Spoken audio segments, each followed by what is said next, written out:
Bendiciones para cada uno de ustedes, mis amigos, seguidores de estos medios, la verdad del Cuarto Ángel. Y para aquellos que por primera vez también nos están mirando por estos medios, la verdad del Cuarto Ángel, les deseamos una bendición muy especial. En esta ocasión quiero compartir con ustedes un texto bíblico que se encuentra en el libro de Isaías, capítulo 42, verso 21. Es un texto bíblico que por muchas personas no es conocido, otros conocen el texto, pero no conocen el trasfondo del texto, de lo que dice el texto en sí. Pero en esta ocasión nosotros vamos a, para aquellos que no conocían el texto bíblico y para aquellos que conocen el texto, pero no conocen el trasfondo del texto, vamos a hablar de lo que el texto en sí o el trasfondo del texto, de lo que el mensaje que transmite. Esa cita de Isaías, capítulo 42, verso 21 dice: Jehová se complació, bueno, mi versión pechita dice: Yahweh se complació por causa de su justicia, engrandecerá la ley y la honrará. En la Reina Valera lo expresa de la siguiente manera: Jehová se complació por amor de su justicia en magnificar la ley y engrandecerla. Alabado sea el nombre de Dios. Ahora bien, ¿de qué manera Dios engrandeció o magnificó su ley, honró su ley? Hay mucho que decir de lo que el mensaje transmite o el texto bíblico, del trasfondo que hay de este mensaje. Lo primero es que Dios posee una ley que no perdona. Escucha bien, Dios tiene una ley que hay que ser obediente a su ley. Y claramente es una ley que fue establecida para nuestro propio beneficio, porque Dios no es un Dios egoísta, Dios no es un tirano. Dios es nuestro creador. Como creador, Él sabe lo que nos conviene. Por eso, para aquellos que han experimentado el verdadero nacimiento, para aquellos que son participantes de la naturaleza divina, la ley de Dios es una delicia. Pero para el cristiano en la carne, para el que no es participante de la naturaleza divina, la ley de Dios es gravosa, es difícil, es algo tremendo. Así que Dios se complació en engrandecer su ley, aclarando. ¿Cómo la engrandeció? Aclarando primeramente que la ley de Dios no perdona pecado. Oiga bien, la ley de Dios no perdona pecado. Cuando nuestros primeros padres pecaron, ellos cometieron, vamos a decir, el pecado imperdonable. Al cometer el pecado imperdonable no podían ser perdonados. ¿Por qué? Porque violaron la ley de Dios, la cual no perdona. Ahora usted dirá, pero ellos fueron perdonados. ¿Y cómo fueron perdonados si cometieron el pecado imperdonable? Bueno, porque había un plan de redención, el cual, ese plan de redención consistía en que si nuestros primeros padres caían, el propósito de ellos, de Dios, era que ellos vivieran eternamente sin caída. Pero había un plan de redención que si el hombre caía, uno de ellos se iba a ser hombre, iba a pagar la demanda de la ley para darle una oportunidad al hombre. Pero observe que ese pecado, que es imperdonable, ellos son perdonados, pero no el pecado imperdonable, sino que Cristo decide pagar por ello. Y por eso usted nota que Dios engrandece su ley como, bueno, mi ley yo no la rebajo. Mi ley siempre debe estar en alta. Nuestros primeros padres pecan y para Dios perdonarlo a ellos no rebajó su ley, sino que Dios entonces lo que hace es que pone la seriedad de lo que es su ley, como poniendo a su hijo en su lugar para que pague la demanda de la ley que exigía de la muerte de nuestros primeros padres, Adán y Eva y su descendiente. Oiga, para que usted vea la seriedad de lo que es la ley de Dios. Por esos medios nosotros hablamos claramente de lo que es el pecado. Así que esa es una manera en que podemos darle a conocer de la manera en que Dios engrandeció su ley, demostrando que su ley no perdona, que nuestros primeros padres, Adán y Eva, fueron perdonados, pero su pecado no, porque por su pecado tuvo que pagar ¿quién? Cristo Jesús. Un punto claro. Muy bien. Otra de la manera en que Dios engrandeció su ley, la podemos ver a través de la historia de Israel. Dios en la historia de Israel, a ninguna persona, ya sea como individuo o grupo, no lo justificaba más de una vez por su pecado. Porque como ellos eran descendientes de Adán y Eva, así como Dios le otorgó un perdón a Adán y a Eva en virtud de una sangre derramada, pero ese perdón, esa sangre derramada, que iba a ser derramada hacia el futuro, porque en los tiempos de Israel, del Antiguo Testamento, ellos eran perdonados en virtud de la sangre que iba a ser derramada en aquel personaje que iba a morir en la cruz en el futuro. Igualmente, nosotros hoy en día, los pecadores, los que no han experimentado la conversión, somos perdonados en virtud a una sangre derramada en el pasado. Y los del Antiguo Testamento eran perdonados en virtud de una sangre que iba a ser derramada hacia el futuro. Es decir, la cruz es el antes y el después del hombre, de la generación antes de la cruz y después de la cruz. Así que vemos que en la historia de Israel, cómo Dios engrandece su ley. Dios, cuando hacía un pacto con una persona, esa persona no podía violarlo, porque cuando lo hacía ya no tenía más perdón por su pecado, cometía el pecado imperdonable. Así que nosotros vemos que, por eso usted nota que en la historia de Israel, usted podrá ver quizá los tantos pecados que cometieron. Pecaron mucho, cometieron muchos pecados. Pero no se concentre en tomar la Biblia y estudiar lo tanto que ellos pecaron, sino cuántas veces fueron justificados por su pecado como individuo o grupo. Y se va a encontrar con la tamaña sorpresa del Génesis al Apocalipsis, se puede estudiar ese tema, que Dios no justificó más de una vez a una persona o a un grupo por su pecado. Cuando Dios le otorgaba el perdón a una persona, esa persona no podía cometer los mismos pecados, o ese grupo no podía cometer los mismos pecados, porque de hacerlo ya no había más perdón. Era un pecado imperdonable. En nuestro video anterior nosotros presentamos lo que se llama el título Los nombres del pecado imperdonable, porque hoy en día es lamentable que la gente no han entendido que el término que Jesús utilizó de blasfemia contra el Espíritu Santo no es más que un término de lo tanto que tiene el pecado imperdonable. Y que hoy en día, lamentablemente, aún los ministros no saben y no explican qué significa, qué es la blasfemia contra el Espíritu Santo. Porque aún la explicación que ellos dan no es convincente, es dudosa.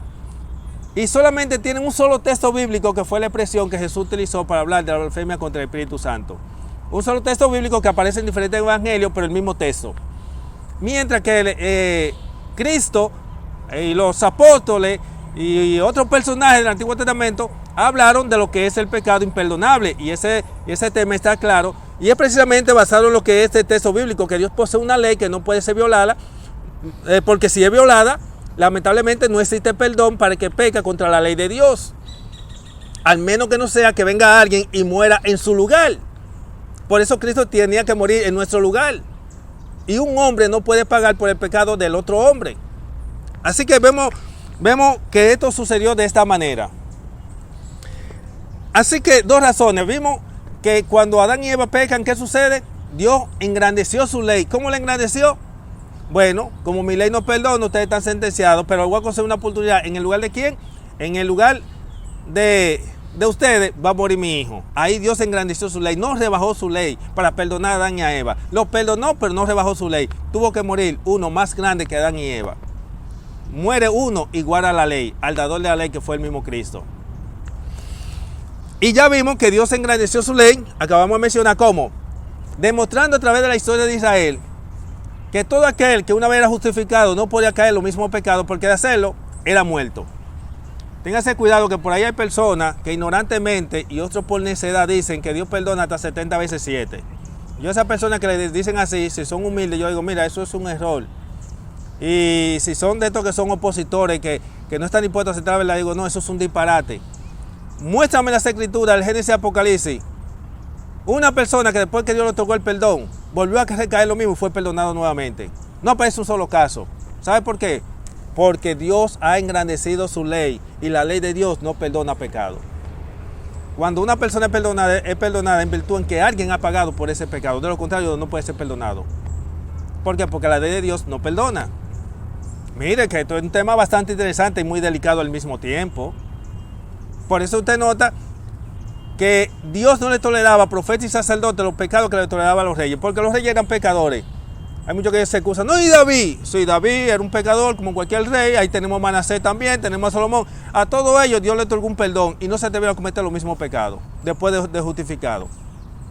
Y si encontró alguno que lo cometió nuevamente, no fue justificado de nuevo. Asegúrelo como que 2 más 2 son 4, porque esto es palabra de Dios. Y al profeta y sacerdote solamente se le perdonaba en el caso de los sacerdotes si era por culpa del pueblo. Por eso usted nota que Moisés, cuando comete el error de golpear la roca, él peca por culpa del pueblo. Por eso el Señor le perdona el pecado, porque había una ley en Levítico 4.3 que decía, oiga lo que dice Levítico 4.3, y si el sacerdote ungido, por razón de la culpa del pueblo, presentara ante Yahweh por el pecado que cometió un novillo sin defecto a causa de su pecado, traerá el novillo a la entrada del tabernáculo en presencia de Yahweh, y colocando su mano encima de la cabeza del novillo, lo inmolará delante de Yahweh. Pero ya como dice aquí, por culpa del pueblo era que el sacerdote era perdonado si pecaba. Por eso usted nota que en el libro de Deuteronomio, Moisés se queja ante el pueblo que por culpa de ellos, él no podía entrar a lo que era a Canaán. Vamos a citar, por ejemplo, le vamos a citar algunos textos bíblicos donde Moisés se queja por culpa del pueblo. En el capítulo 1 de Deuteronomio, verso 37, Moisés dice: Jehová se enojó también contra mí a causa de ustedes y me dijo, tampoco tú entrarás a ella. Oiga eso. En el capítulo 3, verso 26, Moisés dice: pero por causa de ustedes, Jehová se enojó conmigo y no me escuchó, sino que Jehová me dijo, es suficiente, no hable más delante de mí de este asunto. Es decir, Moisés le dice, no va a entrar. Moisés empezó a rogarle al Señor, dame una oportunidad, tú sabes que fue por un error, tú sabes que no fue intencional. Jehová le dice, basta, no me hable más de eso, no va a entrar. Y miren, esto es tan serio, miren, un hombre tan santo, un hombre que no pecaba. Oiga, Moisés no pecaba. Usted no puede señalar un pecado de Moisés después de su llamado. No puede, porque si me presenta el caso cuando el egipcio, él no había experimentado la conversión ni había tenido un encuentro con Dios. Después de su conversión no me puede señalar a uno. Y aún así, mire cómo Dios lo trató. Y dice la sierva de Dios, para los que creen los escritos del Ellen White, capítulo 443, o sea, página 443, 443, que el pecado de Moisés y Aarón, hablando de la roca, fue por ignorancia, error, equivocación. Estamos hablando de que Dios engrandece su ley. Y que engrandece su ley es demostrando que su ley no perdona. La ley de Dios no perdona. Y mira aquí como dice, pero también en el 4:21, Moisés vuelve y se queja. Y dice lo siguiente, 4:21. Él dice allí, pero debido a sus palabras, Yahweh se airó contra mí y juró que yo no cruzaría este Jordán, ni entraría en la buena tierra que Yahweh su Dios le entregó por heredad.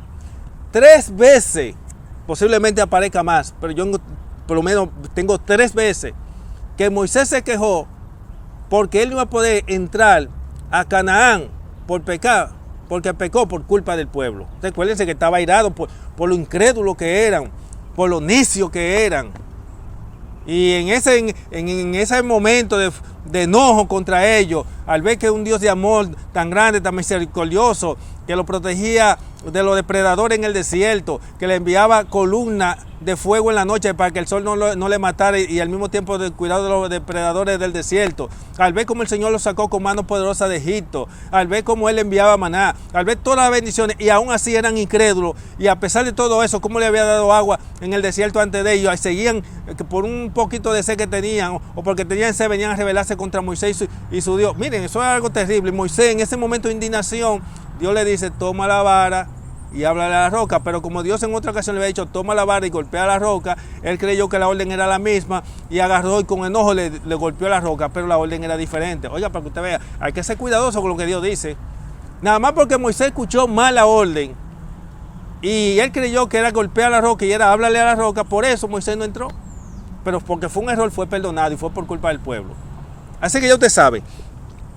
En el caso de Aarón, nosotros vemos cuando el becerro, también cuando la turba venía sobre él, Dios viene y Aarón ve que la turba viene y la turba venía tan decidida a matar a cualquiera que se opusiera, que cuando Huz viene y se opone, ellos mataron a Huz. Es una información extra-bíblica que la gente lo ignora.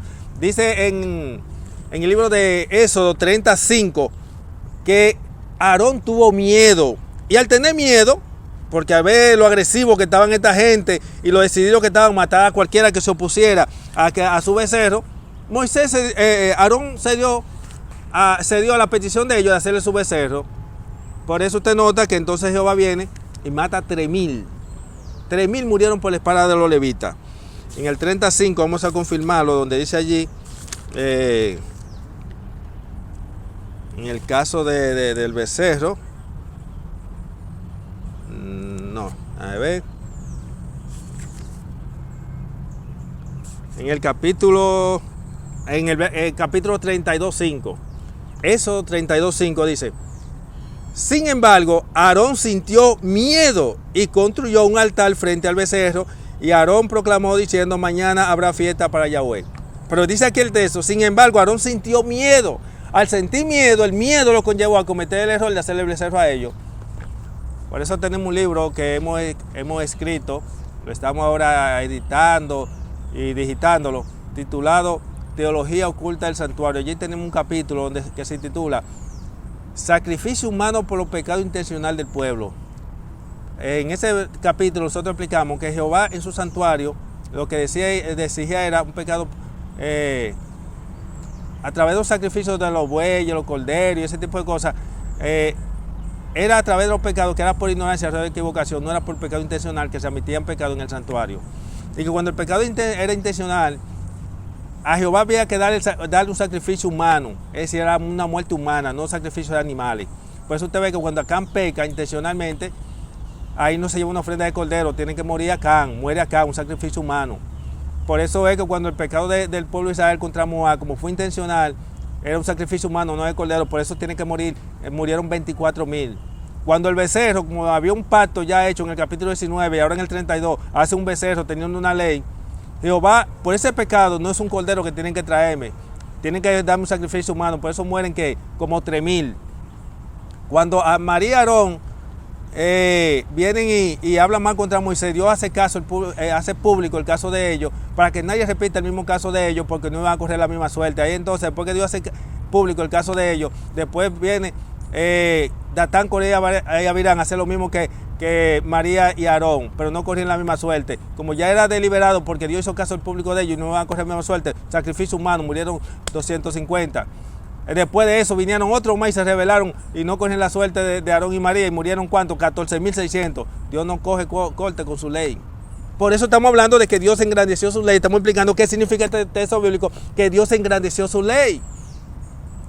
Porque hay gente que aún lo que dicen, el pueblo que dice ser guardador de los mandamientos de Dios se está jugando con la ley, porque en ellos pecar intencional, deliberadamente, no lee nada, confiándose en la promesa de 1 Juan 2:1, cuando esa promesa es para el que comete el pecado no de muerte. El pecado no de muerte es el pecado que se puede imputar y que es por ignorancia, error de equivocación. El pecado no de muerte es el pecado que comete el justo después justificado, que se le imputa al diablo, no a Cristo, porque a Cristo no se le imputa el pecado de los justos.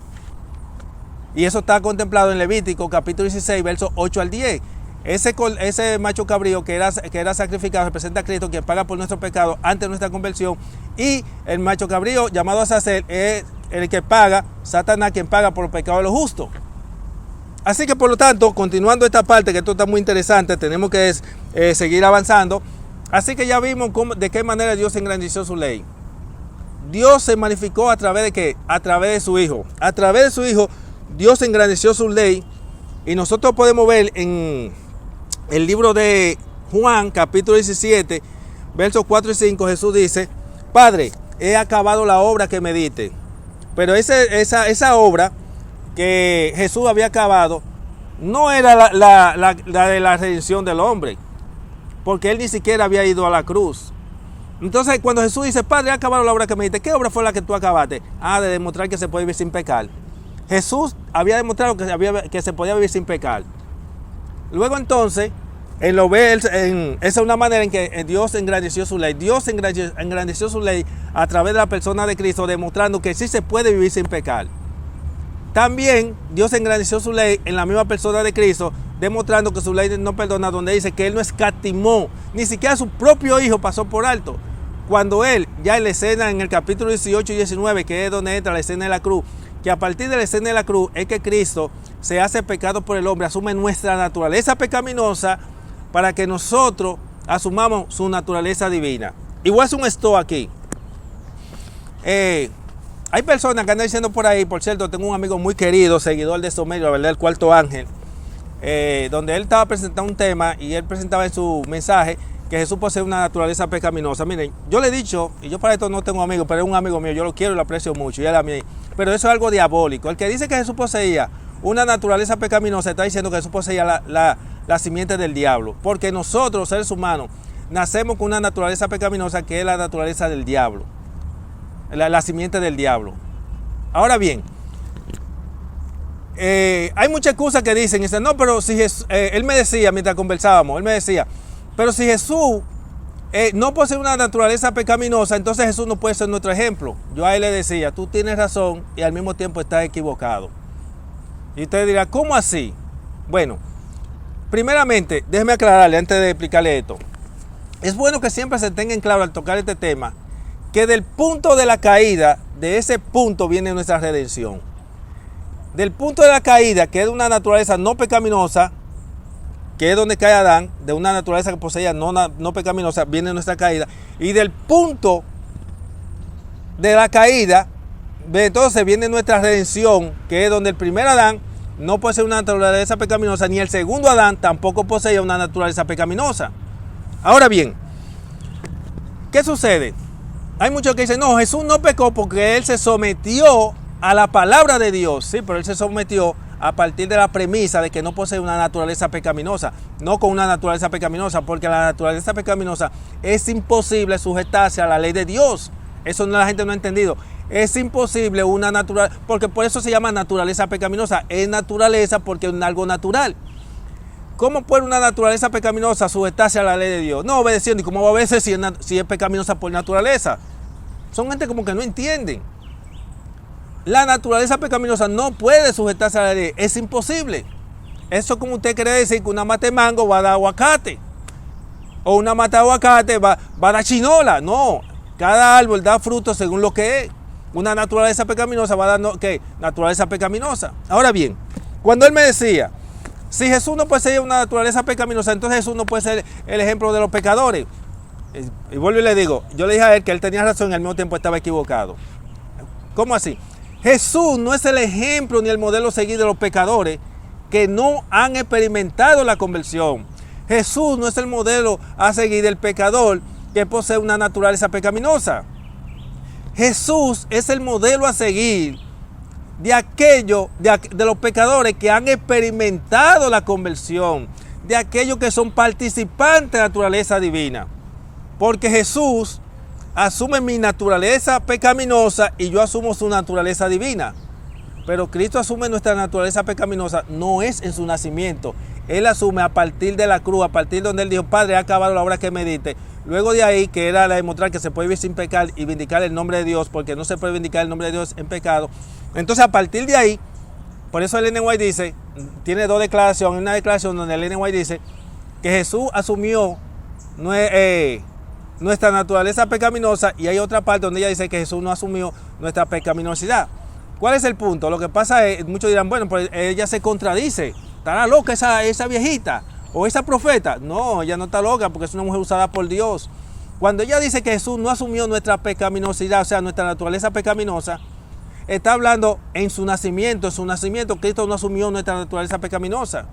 Ahora, cuando ella dice que Cristo asumió nuestra pecaminosidad o nuestra naturaleza pecaminosa, Cristo la asumió a partir de la escena de la cruz, a partir de lo que él dijo en el libro de San Juan, capítulo 17, versos 4 y 5, donde dice, Padre, ha acabado la obra que me diste. Luego entonces ahí es que suda gota de sangre cuando él se ve en la necesidad y la obligación de asumir nuestra naturaleza pecaminosa, porque asumir nuestra naturaleza pecaminosa es asumir nuestra condenación. ¿Entienden la idea? Ahora bien, observen, yo les decía, para Jesús es el modelo a seguir del que ya he sido justificado, del que ya he participado de la naturaleza divina. O sea, Jesús no podía ser modelo a seguir de los discípulos, pero sí de los apóstoles, porque los apóstoles eran participantes de la naturaleza divina. Jesús es el ejemplo y el modelo a seguir de los que han experimentado la conversión. Lo que sucede es que hay un alejamiento de las escrituras. La gente no conoce lo que es el plan de la redención, Porque la gente se ha enfocado a creer en un así dice la iglesia, un así dice el pastor. La gente no se ha concentrado a estudiar la Biblia para que el Espíritu Santo le hable y le revele su verdad. Entienda eso, mi hermano.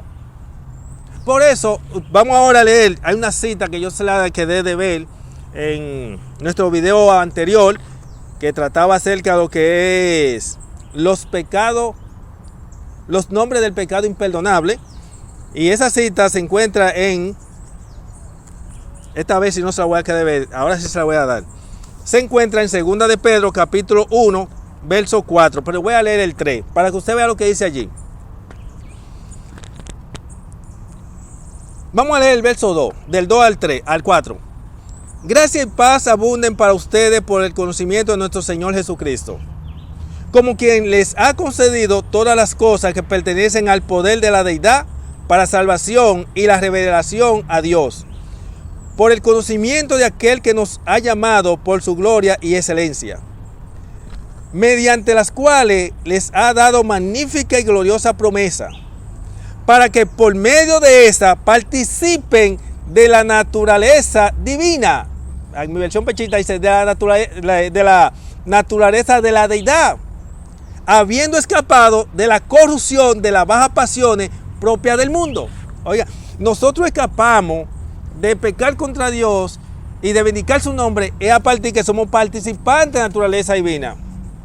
Cristo no es el modelo ni ejemplo de seguir del pecador que no ha experimentado la conversión, no.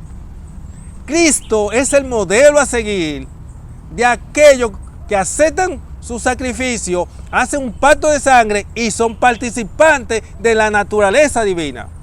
Por eso a mi querido y apreciado hermano, a ese hermano que lo quiero y lo aprecio mucho, él también a mí, eso es recíproco. Y creo que hasta ahora mismo es el único punto en que no estamos de acuerdo.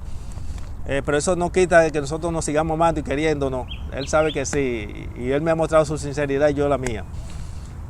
Le he dicho, señores, Jesús no podía poseer una naturaleza pecaminosa, es imposible. Jesús luchaba, era para mantener la victoria. Por eso hay muchos cristianos que han fracasado en su carrera. ¿Sabe por qué?